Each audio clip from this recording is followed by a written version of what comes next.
Welcome to the MIA Animation Conference and Festival. We're taking you behind the scenes to meet the world's most talented animators. Join us as we talk with these modern-day magicians about the changing industry, latest technology, and their magic in the making. Well, here we are with Frank, the keynote speaker. Wow, what a resume you have. If you backtrack all the way to the beginning of your education, how did you start? I started in Dade County Public Schools. Oh, yes! I went to Sunset Elementary School, which I think is the second oldest elementary school in Dade County, I think. It started as a one-room schoolhouse. It was a little more when I got there. And then I went to Coral Gables Senior, Ponce de Leon Junior, which is now I think middle school, and Coral Gables Senior, and then off to University of Florida, where I studied fine art. I was a printmaking major, which is ironic because printmaking is the kind of art where you draw on metal or on a stone, and it's and here I wanted to do animation. But at the time, there were no animation schools really that focused on teaching animation in the country. There was this one school that Disney started in California was when I graduated school, hadn't graduated a class yet. And there was another school in Toronto, which I don't think had graduated a class yet. And that was pretty much it. There were some classes around. Right. School of Visual Art or Rhode Island School of Design, but they were just a class you could take. So what's it like looking out into this kind of environment? Well, this kind of thing, not quite this great, but this kind of thing started happening really about 15 years ago or so.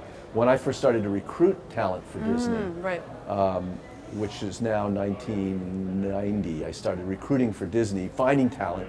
We weren't going to animation schools either because there weren't.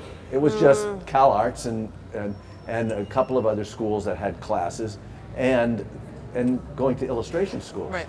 Or we were recruiting people who were in architecture and industrial design because there really was anything. But as the opportunities for animation expanded, especially with the advent of CG, then you started seeing schools everywhere.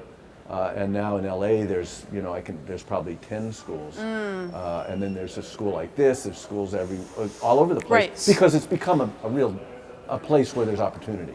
Well, you're in the place that has the most opportunity for animators, which is Los Angeles. But now you come back to Miami. Tell us about what do people in LA think about what's going on in Miami, and how do you envision the two cities working together ultimately in the future? Well, that's kind of an interesting question because when I had my studio here, which is now a long time ago, and it was at one time the only animation studio, I think, in the state, but certainly in South Florida,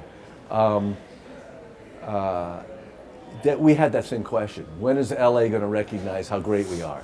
They've always thought of Miami as a location to shoot things. Always that. Right. They used to shoot a lot of stuff here when I was a kid. They had TV shows and a lot of things.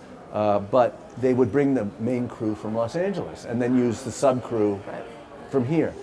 So I don't know how, besides thinking of it as a location and Miami Vice stuff, I don't know if the animation groups are thinking anything about it. They're just thinking about, is talent going to come here? Can we find talent? And if this works out the way it's supposed to, and it starts to generate talent over a course of time, they'll be here in droves. Right. Because that's what happens. Well, we want our talent from this to stay in Miami. That's another We question. do not want to export our talent to LA. That is our conundrum right now. And that's a big conundrum. Now, what I do know is in the past 10 years or so, as CG has kicked in more and more, places that were unthinkable to have an animation studio or an animation community have changed completely. At one time in the history of animation, you could only really do work if you went to LA. In fact, Dave Steffen, who's giving a lecture right at this minute upstairs, was talking about the fact that if you wanted to work in animation at all, you had to go he was from Toronto, you had to get in a car and drive to it, wherever it was, because it wasn't in Toronto or where he was from, and it wasn't in Miami. You had to go to Los Angeles at the end of the day. But with because that was the only place in our country that was really producing a lot of work. There were studios everywhere, but small stuff, like I was doing here, making commercials and small films. But Now, with the advent of the technology that allows studios to be anywhere, and Yeah, believe yeah, me, yeah. I've seen them, studios you wouldn't ever think would have been a studio in Kuala Lumpur, or a studio in a community in Asia somewhere. Now they're everywhere.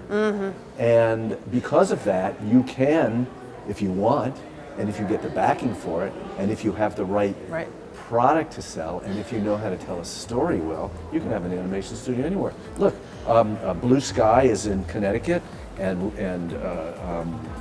what's the other one? There's one in Dallas now that compete with the studios in Los Angeles. So why not Miami? Yes. Well, our hope is that we develop not only great artists, but also entrepreneurs that know how to make money, that they can earn money as freelancers, or they can join in on a studio. But thanks so much for being with us, Frank, and appreciate your insights. My pleasure.